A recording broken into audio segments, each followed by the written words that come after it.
อุ่นไอรักอุ่นละมุนขอน้ำอุ่น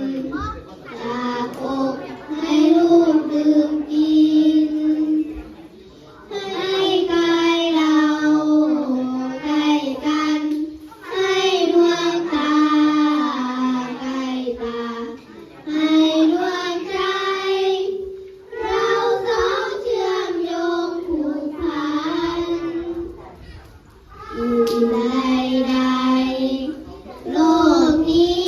มิมีเทียบเทียมอิ่มอกอิ่มใจอิ่มรักลูกรักน้องน้ำนมจากอกอาหารของความอาทรแม่พำเตือนพำสอนสอ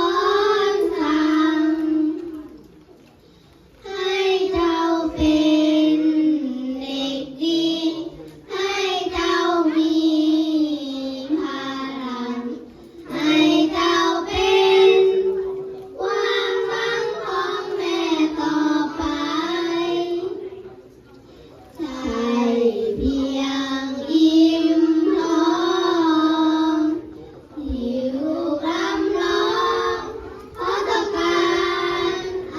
อุ่นไอ